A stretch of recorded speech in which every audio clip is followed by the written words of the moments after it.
For those of you who don't know me, I'm Eric Greitens. As Dan mentioned, I'm a Navy SEAL.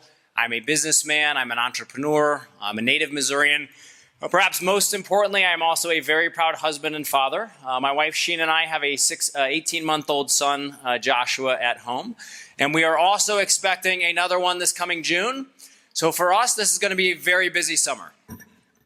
But look, we've only got a short time together. What I thought we could do today is I'll just share with you a little bit about who I am, why I'm running, and then let's have a conversation about how together we turn Missouri around and build a prosperous, thriving economy here.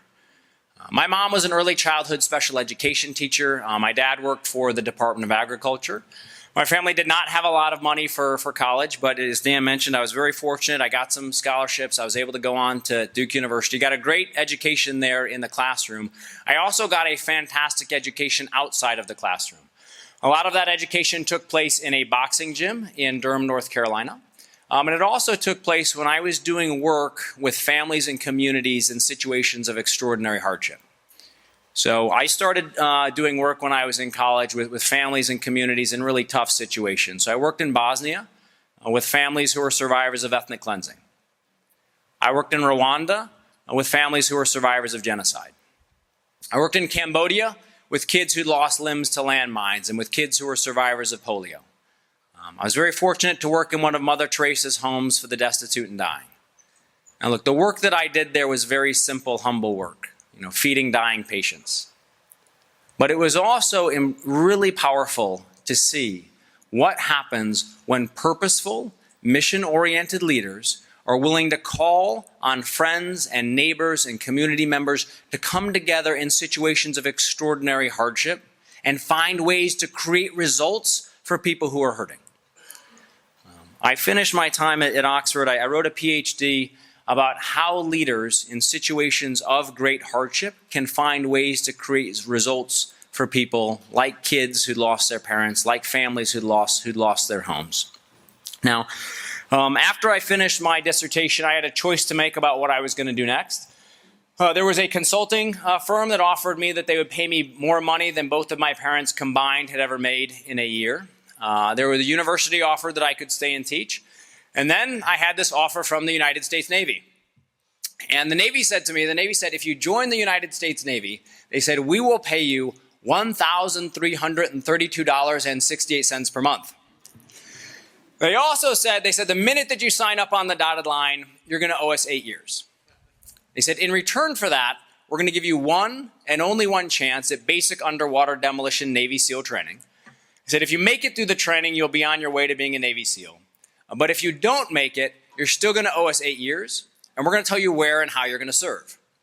Now, it's not actually a really great recruiting pitch, right? But look, I made a decision to step forward and to take an oath to defend our Constitution and our country because I think that there comes a time in all of our lives when we need to step forward and to fight for what we believe in. When we need to step forward and do what's hard and right. And it was an honor to serve in the United States military. I served as the commander of a Mark V Special Operations Craft Detachment in Southeast Asia. I served as the commander of a Joint Special Operations Task Unit in the Horn of Africa.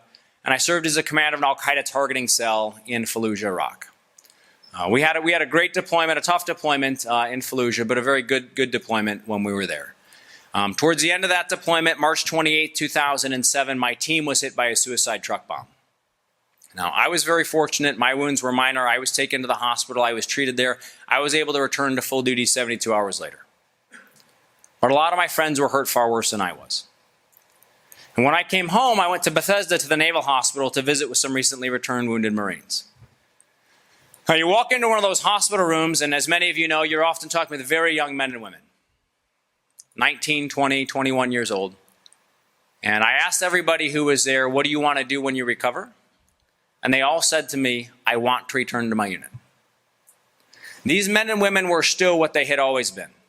They were fighters who'd volunteered to serve us, who'd taken on al-Qaeda, who'd accepted the hardest and most dangerous missions. But what I saw is that when they came home, far too many of them were being broken and mistreated by our own government. There are some honorable and heroic people who work inside of the VA system, but the VA now is one of the largest bureaucracies in the country. We spent over $160 billion on it last year. It has 325,000 full-time employees. And what the VA was saying to my friends is they were saying, if you are 60% disabled, they said, we will pay you as if you're 100% disabled as long as you don't work. All of the incentives were aligned in the wrong direction. So that once proud and productive people came home and they got trapped in the system that was almost designed to make them think of themselves as disabled and a burden. So I decided to do something about it.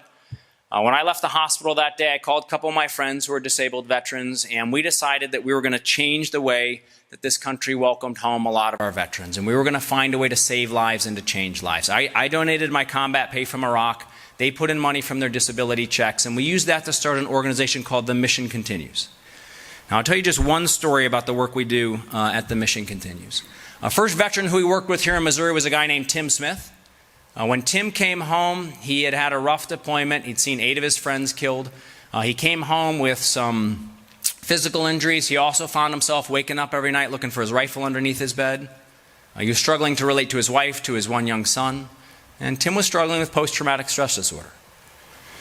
Now, I believe that if you really care about people and you want to lead them, then when you sit down with them, you have to be willing to tell them not just what they want to hear, but also what they need to hear. And when Tim and I started talking, I said, look, Tim, you have a tremendous amount still to give to our community, our state, our country, but you're also going to have to make some tough decisions and some better choices. So what we did is we put Tim through our program where we asked all of our veterans to go into the community to start to serve again. At the same time, we connect them to private sector mentors who help them to see how they can use their military skill set in the civilian world. Today, Tim Smith, who could have spent the rest of his life on welfare and disability, instead, he runs his own business. Thank you. It's a business right here in Missouri, Patriot Commercial Cleaning. He's got 49 commercial cleaning contracts, and he hires other veterans. He's hired 42 other veterans. Today, we are working with thousands of veterans around the country doing this work. And just to demonstrate, how incredible these men and women are, one of the veterans we work with, a guy named Jonas, Jonas came home, had some physical injuries, had served in the Army, went through our program, connected to some private sector mentors, and just to demonstrate how incredibly capable and creative these men and women are, today, Jonas owns 2 businesses. He owns a donut shop and a gym. But what we've done, Dan was very nice to mention the recognition from Fortune magazine about being one of the 50 greatest leaders in the world. Look, that was a personal recognition, but it came as a result of the work that our team had done. The team that we put together, the team at The Mission Continues, and the over 100,000 volunteers from around the country who've come out to serve with us and to work with us. That's how we got results. And you know what? It's time for us to take on a new mission here in Missouri. Dan and I have been talking about 2030 for years. I think since this is when 2030 was just a gleam in Dan's eye. We were sitting down, we were talking about what we could do together. And there's a tremendous amount in that strategy that we need to implement in Missouri. But it's also important for us to talk about what's not in that plan that is also essential to our success. Right? Every one of us who has run any kind of enterprise knows how important culture is. Right? As Peter Drucker said, culture eats strategy for breakfast. Right? If we're going to turn this state around, we also need to turn around the culture of the government of Missouri. My boxing coach used to say to me and to all of the men who he trained, he used to say, if you want different, do different. If you want to get a different result from your life, then you're going to have to take different action. And if we want to get a different result here in Missouri, we are going to have to take action, and we have to change the culture. First of all, we need to reestablish a culture of trust here in Jefferson City. People need to be able to trust their state government, and it's why the first program that we rolled out was our ethics plan. I'll be happy to share all of that with all of you in detail. The second thing that you have to have is a culture of leadership. Missouri deserves to have leaders who are willing to go to the front lines and to do what is hard and what is necessary. We all saw what happened at Ferguson. The governor hid from the crisis. Chris Koster, our Attorney General, the Chief Law Enforcement Officer, hid from the crisis. Willing to talk about being tough, but unwilling to actually go to the front lines and to provide the kind of leadership that it takes in a situation of hardship and fear and worry to actually take control and create a plan for peace. I'll tell you what, our police officers, they deserve to have a leader who knows what it means to put on body armor and wear a sidearm, who knows what it means to step into the dark every night and say goodbye to your family and do dangerous work. I went out to Ferguson myself. I talked with the folks who were out there. I talked with our police officers. You need to have a leader who's willing to go to the front lines. I heard you just ask a question about the University of Missouri. Again, where's the governor?